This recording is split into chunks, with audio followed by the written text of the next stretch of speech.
Hello everyone and welcome to my new series, What If, where we take hypothetical railroad situations and we try to see how they would play out in Train Simulator. Now, going forward, so you know, every episode will start with a little bit of backstory before we get into the action.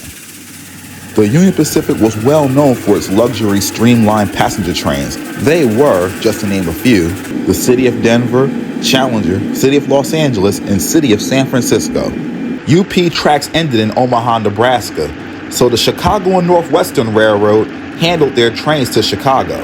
The only streamliner that the Chicago and Northwestern didn't handle was the City of St. Louis, which ran to Kansas City on UP rails and on the Wabash to St. Louis. In the mid-1950s, Chicago and Northwestern's main line between Omaha and Chicago began to deteriorate.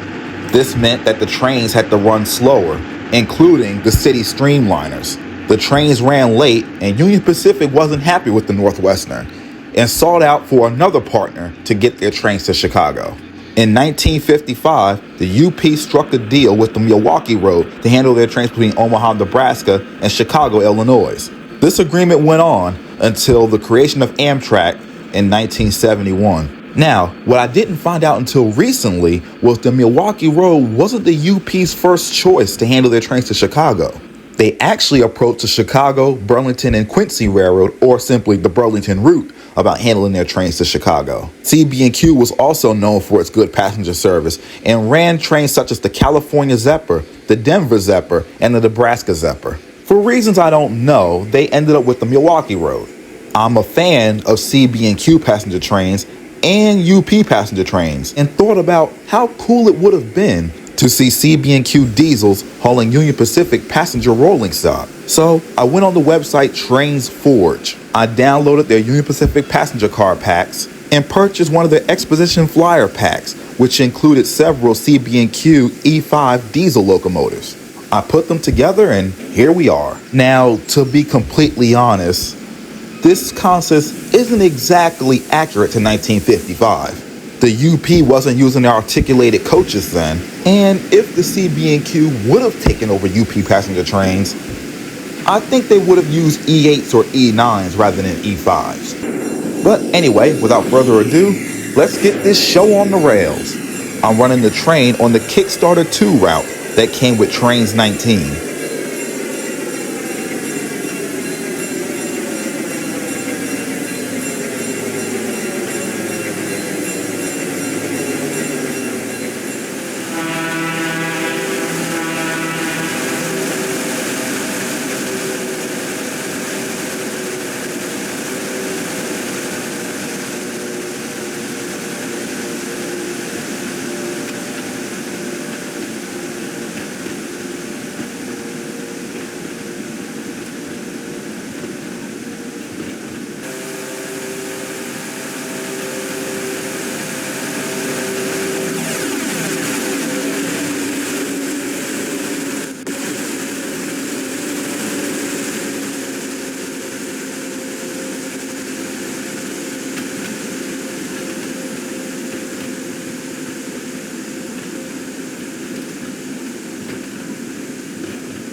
When the Milwaukee Road took over UP passenger trains in 1955, they began painting their passenger equipment in UP colors.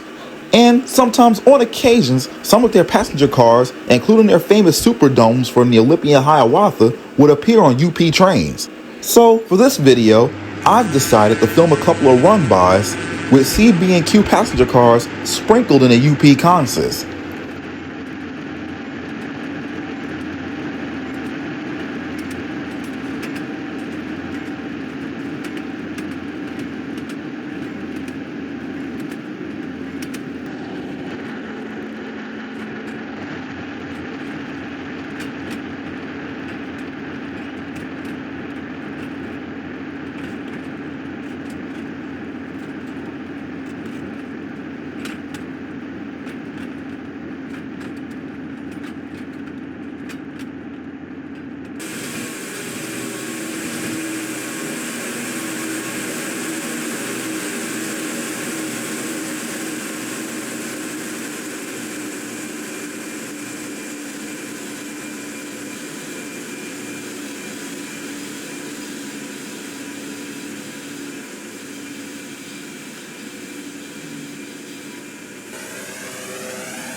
I hope you enjoyed this first episode of What If. See you next time.